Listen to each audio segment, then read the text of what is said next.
আসসালামু আলাইকুম বন্ধুরা, শুভ দুপুর। অনেকদিন পর আজকে ভিডিও করছি।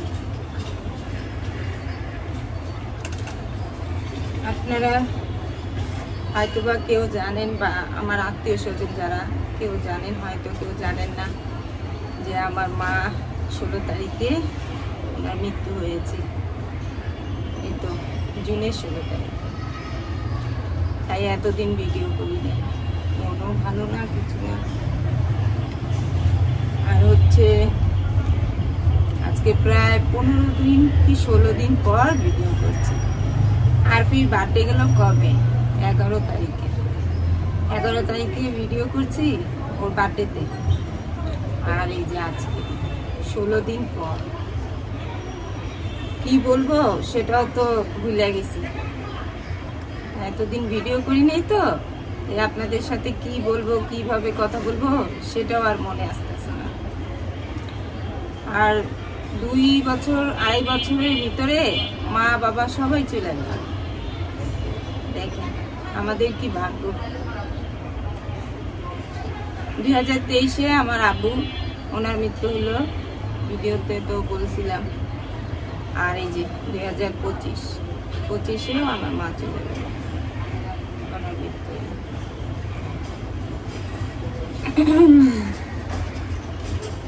তো কি বলবো, এই কয়েকদিন কি রান্না করলাম, কি খাইলাম, কি করলাম নিজেই তো ভুলে গেছি, নিজেরই মনে নেই।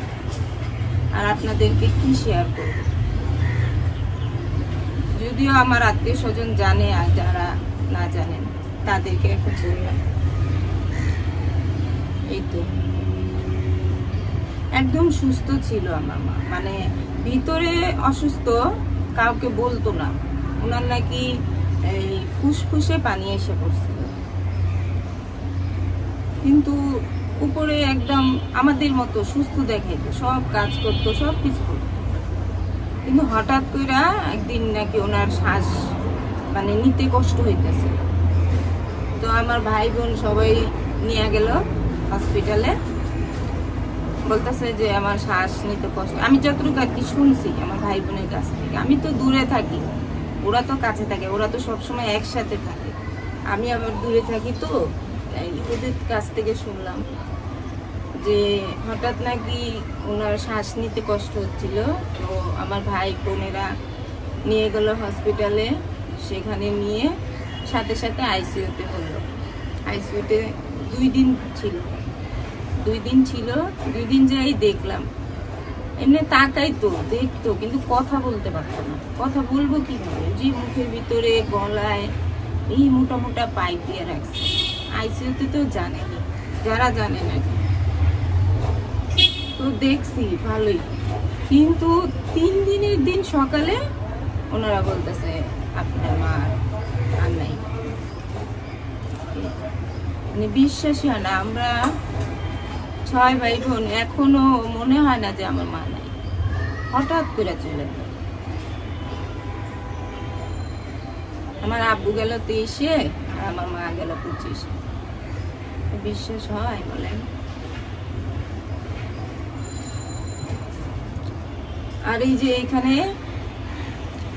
এই মাটির বস্তাটা দেখতেছেন, এটা অনেকদিন আগে আনছি। দেখে এই যে মাটির বস্তাটা অনেক ভারী, তো এই যে অনেক ভারী। এটা 3-4 দিন ধরে আইনা এখানে ফালায় রাখছি, গাছে দিব। গাছগুলা শুকিয়ে শুকিয়ে যেতেছে, পাতাগুলো মানে টিকবে না। এগুলো এখন করবো, মাটি মুটি দিয়া টপ আলাদা করবো। এই যে 2টা তেলের বোতল আনছি, এখানেও গাছ লাগাবো।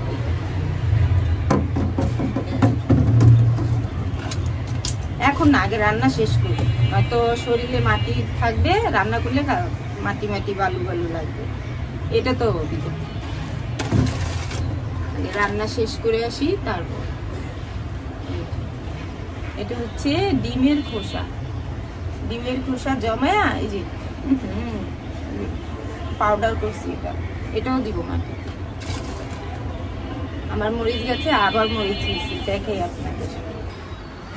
ছোট ছোট মরিচ, ফুলও হয়েছে ভৈরা ভৈরা। এই কয়েকদিন যত্ন নেই তো তাই। আর এই যে মেহেন্দি গাছটায় ফুল ধরছে, কয়েকদিন আগে ওইগুলা কাটছি, আবার হয়েছে। এগুলো সব ঠিক করতে হবে, যে পুদিনা পাতাটাও ওইটাও ঠিক করতে হবে। পেঁপে গাছ, আর এই পেয়ারাটা আজকে এই যে দেখেন বড় হয়েছে কিন্তু না, আজকে ছিঁড়ে ফেলবো এই পেয়ারাটা। আর এটাও এই কইগুলো, এই যে এটাও বড় হয়েছে, এটাও ছিঁড়ে ফেলবো। আর এইখানে আছে, এটা ছোট, এগুলো ছোট ছোট, ওগুলো আরেকদিন। এই যে এটা আরেকদিন। আর এটা আছে না, এটা যদি এখন না ছিঁড়ি তাহলে যে বাতাসে বা কোনো কিছু হলে নিচে পড়ে যাবে। দেখেন একটু যদি টোকা লাগে না, বাইরে পড়ে যাবে, তখন খাওয়া যাবে না। আর এই দুইটা মাশাআল্লাহ অনেক বড় হয়েছে। এই যে দেখেন জালি দিয়ে রাখলাম যাতে বাইরে না পড়ে। অনেক সময় পাখি কাকটা এসে ফালায়া দেয়, ঠিক না? এগুলো পরে করি। এই যে এখানে থাক, এই যে মাটির বস্তা ইসামকে দিয়ে মাটি কিনে আনলাম। ওই যে আরফি স্কুল থেকে আইসা এখন খেলনা নিয়ে বসছে। গোসল করো, কইরা ঘুমাইতে যাও। দেখে কি রান্না করব। এখানে ডাটাটা ফ্রিজ থেকে বের করলাম, দেখেন এখনো বরফ ছুটে নেই। ডাটা আলু দিয়ে রুই মাছের ঝোল করব। এই যে রুই মাছের ঝোল নরম হোক, এটা ফ্রিজ থেকে বের করলাম। আগে ভাত বসায় দিই, পরে মাছটা ধুয়ে রান্না করব। রাত্রে আনলো চালের প্যাকেটটা। হিসামের আবার কালকে রাত্রে থেকে হঠাৎ করে জ্বর, প্রচুর জ্বর। 2 বার মাথায় পানি দিলাম, কপালে কাপড়ের পট্টি দিলাম, আবার নাপা খাইলো 2 বার 3 বার, কিন্তু জ্বর কমে না। তাই এখন আবার গেল ওই কি বলে টেস্ট করতে, ডেঙ্গু হয়েছে নাকি টেস্ট করতে। ভয় লাগতেছে, ভয় লাগতেছে। এখন তো আবার ডেঙ্গু করোনা বাইরে গেছে না, ভয় লাগতেছে, টেনশন লাগতেছে। ডেঙ্গু আর করোনা তো গেল, তাড়াতাড়ি করে টেস্ট করতে গেল। গেছে একটা মিনিট।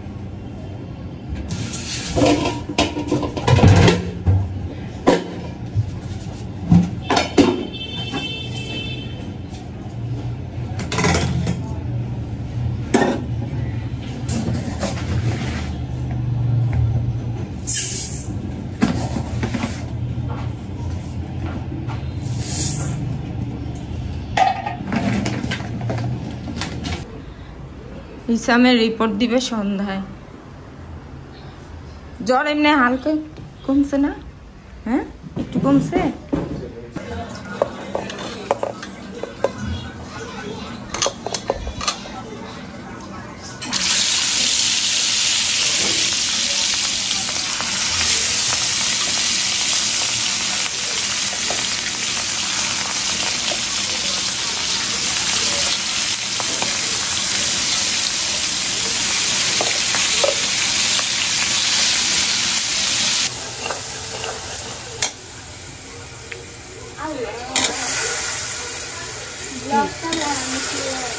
বলো কি বললো?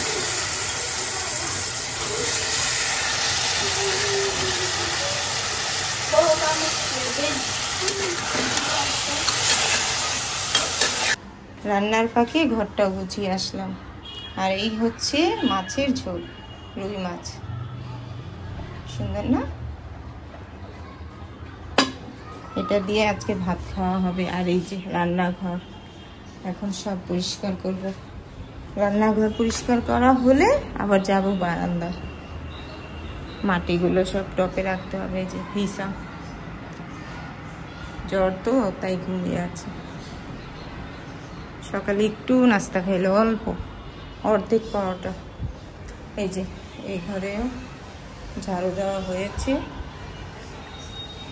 আজকে আর ঘর মুছলাম না, কারণ কালকে মোছামুছি করলাম, তাই এই ঘরও পরিষ্কার। আম্মু আসো, আরফি গোসল করে নিল, চলো ভাত খাও। এই তো বন্ধুরা রান্নাঘর গুছিয়ে নিলাম, হয়ে গেছে সব কাজ শেষ। আরফিও দুপুরের খাবার খেয়ে নিল। আর এখানে কিছু পাতলা কাপড় ছিল, দিয়ে দিলাম, ওয়াশ হতে থাক। আমি এখন এই জায়গাটা পরিষ্কার করি। কি অবস্থা! এই পেয়ারাটা ফার্স্টে আরফিকে দিই। আরফি, তোমার না মিষ্টি খেতে ইচ্ছে করতেছে, পেয়ারা দিব? পেয়ারা? এই যে না, এটা আর বড় হবে, আর বড় হলো তো মনে হয় নিচে পড়ে যাবে। তারাও বিসমিল্লাহ।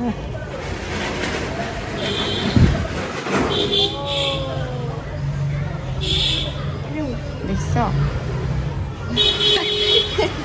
আর এই দুইটা এখন করবো আর কি, এই যে পেয়ারা, একটাই গাছের পেয়ারা, আর দুইটা আছে। ফার্স্টে একটা দেখ কেমন, একদম কচি, মিষ্টি।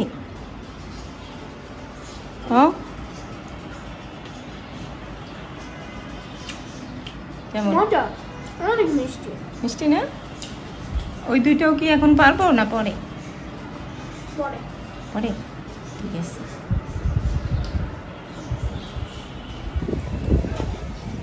হিসাবের নাকি পেয়ারাটা খায় অনেক মজা লাগছে, তাই বলতেছে আম্মু এটাও দাও, তাই এগুলো এখন কেটে ফেলছি। দেখাই আপনাদের, এগুলো না আরো বেশি বড় হয়েছে। আর এই হাত ঢুকে না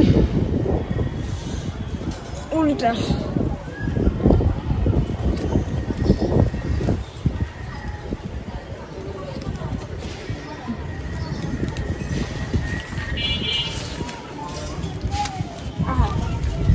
এটা তো পেয়ারা না, সমস্যা দেখো।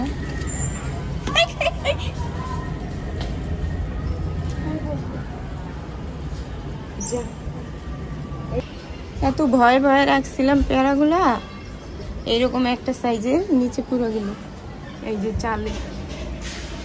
এখন এই একটাই আছে, দুইটা ছিল, একটা পড়ে গেল। ভাগ্যে নাই তো, তাই ভাগ্যেই ছিল না। এই যে একটা ঠিক এই সাইজেরই একটা নিচে পড়ে গেল। কষ্ট লাগতেছে, অনেক কষ্ট লাগতেছে রে হিসাব। পুরো একদম এত বড়, এত ভয়ে ভয়ে রাখলাম, এত যত্ন কইরা, কিন্তু পড়ে গেল। এই যে এখানে পেঁপে গাছ, আম গাছ, এটাও পেঁপে গাছ, মরিচ গাছেও মাটি দিলাম, সব কয়েকটা গাছে মাটি দিয়ে দিলাম। এই যে আর দেখেন, যেটা ভাগ্যে থাকে না ওটা হাজার চেষ্টা করেও ভাগ্যে থাকে না, ঠিক না? পেয়ারাটা কত সুন্দর করে জালি দিয়ে রাখলাম, একটা পড়ে গেল, আর একটা যে বাচ্চাদের ভাগ করে দিলাম, হয়ে গেছে পরিষ্কার। বাতাস আইসা গাছগুলো বেঁকা করে ফেলে। শুভ সন্ধ্যা বন্ধুরা। আরফির ম্যাডাম এইমাত্র পড়া দিয়ে গেল, এখন আরফি সন্ধ্যা নাস্তা খাবে। যে ওর জন্য নারকেল পাউরুটি দিয়ে খাবে, পাউরুটি বনরুটি যেটা দিয়ে খায় খাবে। আর হিসাব নাই, হিসাব গেল ওর রিপোর্টটা আনতে। দুপুরে বললাম না, এখন গেছে রিপোর্ট আনতে।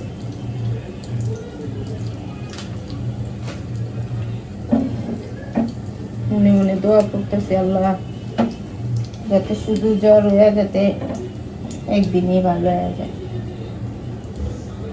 তেমন কিছু যাতে না হয়। আর এখন তো ঘরে ঘরে ডেঙ্গু হইতেছে, ঘরে ঘরে প্রতিদিন খবরে শোনা যায় ডেঙ্গু ডেঙ্গু করোনা ডেঙ্গু। আল্লাহ মাফ করেন।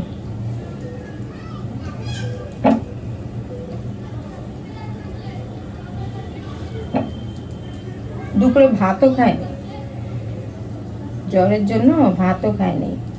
ওই যে পেয়ারা একটা অর্ধেক করলাম, আর কি অর্ধেক খাইলো, হিসাব অর্ধেক খাইলো, ওইটা খেয়ে গিয়েছে।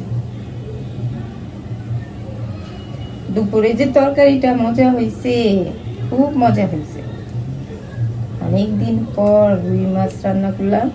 এই কয়েকদিন তো মাংস খাইতে খেতে মাংসের প্রতি একটা অভুক্তি এসে পড়ছে। হঠাৎ করে রান্না করাতে খুব মজা হয়েছে। আর কেউ বলতেছে যে আম্মু তরকারি মজা হয়েছে, কিন্তু হিসাম খায়নি। আপনার ভাইয়া এখনো আসেনি, ও তো সন্ধ্যার পরেই খায়। আপনার ভাইয়া দুপুরের ভাত সন্ধ্যার পরেই খায়।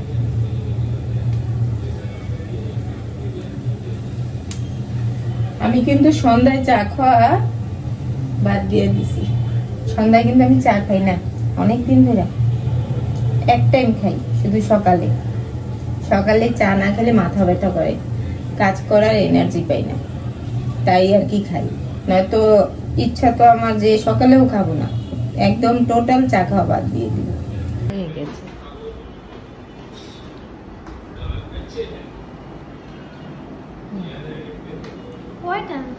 চারটা হবে।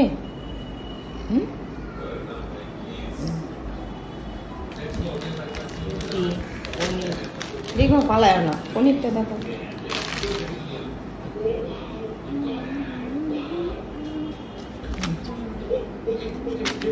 বার্গার বানায় খায়, খায় যদি চুল না ঝাড়বা খবর আছে। হিসাম রিপোর্ট নিয়ে আসলো, ওর আবার ডেঙ্গু হয়েছে। কি একটা বিপদ দেখেন, এক বিপদে আরেক বিপদ। এই যে মাত্র রিপোর্ট নিয়ে আসলো, এখন রাত্রে বেলা আবার যাবে ডাক্তার দেখাবে। যদি ওষুধ দেয় তো দিল, নয়তো ভর্তি রাখলে আবার ভর্তি করতে হবে। কি একটা বিপদ রে, আল্লাহ মাফ করেন।